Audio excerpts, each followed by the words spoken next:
벌써 꽤 시간이 흘렀는데 이제 제가 약 10년도 더 전에 제가 대학생이었을 때 한국 TV에서는 그 가요 오디션 프로그램이 유행한 적이 있습니다. 많이 들어보신 분들도 계시겠지만 뭐 K-팝 스타나 슈퍼스타 K나 뭐 그런 비슷한 종류들의 프로그램들이 유행을 했었습니다.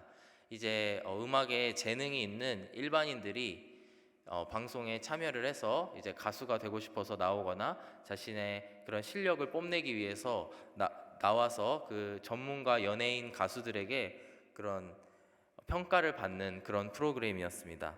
그런데 거기에 심사위원으로 참여한 한 연예인 그 가수가 한 말이 이 말씀을 보다가 생각나게 되었습니다. 그는 이렇게 말을 했습니다. 음악이란 즐길 락자를 쓰기 때문에 너가 이 음악을 즐겨야 하는데 당신이 하는 이 음악은 노래는 음학인 것 같다. 뭔가 어딘가에서 배워온 것을 그대로 따라하면서 카피를 하고 뽐내는 것이지 정작 이 음악을 즐기지 못하는 모습을 보고 있다. 이런 이야기를 한 적이 있습니다. 저는 그 당시에 그 말을 들으면서 과연 그렇다면 내가 부르는 이 찬양은 과연 내가 어떤 의미를 가지고 부르고 있나, 이게 즐기려고 부르고 있나, 혹은 다른 의미를 가지고 부르고 있는지에 대해서 생각해 보게 된 적이 있습니다. 저희가 많이 읽는 말씀이지만 디모데후서 3장 16절에 보면은 모든 성경은 하나님의 감동으로 된 것으로 교훈과 책망과 바르게 함과 의로 교육하기에 유익하니라고 말씀을 합니다. 우리가 노래를 하는 것은 단순히 즐기기 위해 노래를 하고 있는 것이 아니고 오히려 하나님의 가르침을 기억하기 위해서 노래를 하는 줄로 믿습니다. 시편의 기자도 새 노래로 여호와께 노래하라라고 이야기를 하고 있는데 여기서 얘기하고 있는 새 노래란 정말 이 즐기는 음악으로서 그런 곡조를 즐겼더라면 이제 하나님의 구원을 받은 백성들은 거기에서 벗어나서 새 노래로 하나님의 그런 말씀들을 교훈 삼고 기억하기 위해서 노래를 부른다는 것을 생각하게 된 적이 있습니다. 오늘 본문에서 모세도 한 노래를 지어주면서 이제 모세는 마지막에 이제 거의 생명을 다한 그 시점에 와 있습니다. 이제 이 유언과도 같은 노래를 다음 민족에게 주면서 모세가 원했던 것은 단순히 이 노래를 함으로 인해서 즐기고 노르라는 것이 아니고 이 노래로 말미암아 무언가를 반드시 기억하고 잊지 말라라고 이야기를 하는 것입니다. 어제 함께 살펴본 말씀이지만 31장 19절 말씀에 그러므로 이제 너희는 이 노래를 써서 바로 오늘 본문에 해당하는 이 노래를 이야기합니다. 이 노래를 써서 이스라엘 자손들에게 가르쳐 그들의 입으로 부르게 하며 이 노래로 나를 위하여 이스라엘 자손에게 증거가 되게 하라라고 이야기하고 있습니다. 바로 그 자손들이 이 노래를 그들의 입으로 부름으로 인해서 기억하기를 원하고 있는 것입니다. 또한 신명기 6장에서도 이미 모세는 비슷한 말씀을 하였습니다. 7절에 보면은 내 자녀에게 부지런히 가르치며 집에 앉았을 때에든지 길을 갈 때에든지 누워 있을 때에든지 일어날 때에든지 이 말씀을 강론할 것이라고 말씀합니다. 어느 곳에 있든지 이 말씀을 기억하고 마음에 새기라는 것입니다. 성경 곳곳에 이런 말씀이 많이 나와 있습니다. 한 두 구절만 살펴보길 원하는데 우리가 금요일 날 살펴보고 있는 시편 119편 말씀에도 비슷한 말씀이 나옵니다. 43절에 진리의 말씀이 내 입에서 조금 더 떠나지 말게 하소서 내가 주의 규례를 바랐음이니이다. 또한 이제 약속의 땅으로 넘어간 직후에 여호수아를 통해 하신 말씀도 비슷한 말씀을 하고 있습니다. 여호수아 1장 8절에 이 율법책을 내 입에서 떠나지 말게 하며 주야로 그것을 묵상하여 그 안에 기록된 대로 다 지켜 행하라. 그리하면 내 길이 평탄하게 될 것이며 내가 형통하리라. 즉 성경에서 이야기하고 있는 노래하라라는 의미가 물론 다윗 왕처럼 하나님을 찬양하고 그것을 즐거워하는 의미도 있겠습니다만 동시에 노래를 함으로써 기억하고 잊지 말라라는 것입니다. 오늘 본문의 말씀을 살펴보실 텐데 본문의 말씀을 하나씩 살펴보시면서 과연 모세는 무엇을 기억하길 원했는지, 본인이 갈 수 없는 그 약속의 땅에 들어갔을 때에 자신의 후손들이 무엇을 기억하기를 원하고 잊지 말기를 원했는지를 함께 살펴보기를 원합니다. 먼저 첫 번째로 모세는 이스라엘 백성들의, 그리고 더 나아가 우리들의 죄악됨을 반드시 기억하고 노래하면서 잊지 말라라고 이야기하고 있습니다. 15절에서 18절에는 여술은, 즉 이스라엘을 부르는 애칭입니다. 이스라엘이 하나님을 배신할 것임에 대해서 이야기하고 있습니다. 15절 말씀해 보시면, 그런데 여술은이 기름짐에 발로 찼도다. 내가 살찌고 비대하고 윤택함에 자기를 지으신 하나님을 버리고 자기를 구원하신 반석을 업신 여겼도다. 이스라엘을 굳이 여술은이라고 부른 이유는 그 가까운 하나님과의 친밀한 관계를 이야기하기 위해서입니다. 여술은의 문자적인 의미는 올바른 사람, 공의로운 사람이라는 뜻으로 그거를 시적인 표현으로 이스라엘을 그렇게 부른 것입니다. 이렇게 하나님의 백성으로서 공의로워야 할 이스라엘 백성이 정작 배가 불러졌을 때에, 가나안 땅에 들어가서 풍족해졌을 때에 하나님을 버릴 것이라고 말씀하고, 이 노래를 불러서 기억함으로 인해서 이 예언된 말씀을 기억하라고 말씀하고 있습니다. 16절에서 18절의 말씀은 그렇다면 어떠한 모습으로 이스라엘이 하나님을 배신할 것인지에 대해서 이야기하고 있는데, 그것은 매주 저희가 비슷한 내용을 보고 있습니다만 바로 우상 숭배를 통해서 하나님을 배신할 것이라고 이야기하고 있습니다. 16절 말씀부터 보시면, 그들이 다른 신으로 그의 질투를 일으키며 가증한 것으로 그의 진노를 격발하였도다. 그들은 하나님께 제사하지 아니하고 귀신들에게 하였으니 곧 그들이 알지 못하던 신들, 근래에 들어온 새로운 신들, 너희의 조상들이 두려워하지 아니하던 것들이로다. 너를 낳은 반석을 내가 상관하지 아니하고 너를 내신 하나님을 내가 잊었도다. 신명기 전체에 걸쳐서 우상 숭배가 아주 큰 죄임을 누누이 이야기하고 있습니다. 저희도 아침마다 이 말씀을 봄으로 인해서 참 마음으로 새기게 되는 그 메시지인 것 같습니다. 이렇게 금지된 것들이 하나님의 공정한 자인, 정의로운 자인 여술은이 저지르고 만 것입니다. 바로 젖과 꿀이 흐르는 땅에서 역설적이게도 하나님을 배신하게 된 것입니다. 우상 숭배가 뭔지에 대해서 생각해 보았을 때, 오늘의 말씀을 기준으로 놓고 보았을 때, 그것은 바로 하나님을 대신해서 하나님처럼 여기는 것이 우상 숭배라고 생각이 듭니다. 17절 말씀에 하나님을 대신해서 귀신에게 제사하는 것, 그것이 바로 우상 숭배임을 오늘 말씀은 가르치고 있습니다. 바로 하나님이 하시는 일, 그 일을 대신해서 다른 것에 그 하나님의 일을 기대할 때에도 그것이 우상 숭배임을 우리는 알 수 있습니다. 우상 숭배나 이런 걸 얘기할 때 예수님도 사용하셨지만 이 물질적인 것, 돈에 대한 이야기를 자주 하게 됩니다. 물론 저희들이 살아가기 위해서는 물질이 필요하고 또 돈이 있어야지 그것을 수단 삼아 우리가 살아갈 수 있는 줄로 믿습니다. 하지만 우리가 기억해야 될 것은 정작 우리를 먹여주시고 우리에게 생명을 주시고 우리의 생명을 연장시켜 주시는 분은 다름이 아닌, 돈이 아닌 바로 하나님이심을 기억해야 된다라는 것입니다.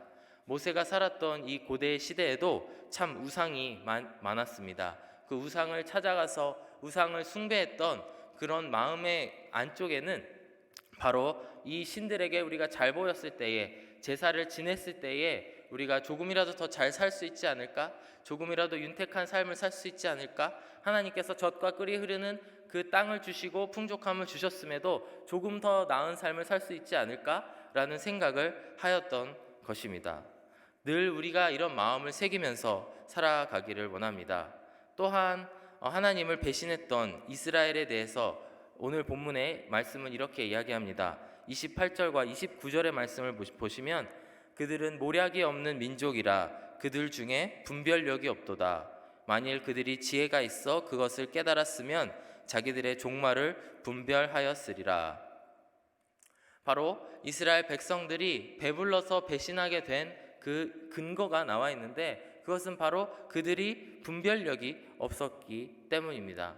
아마도 안경을 처음 써보신 분들은 아마 이해를 하실 줄로 믿습니다.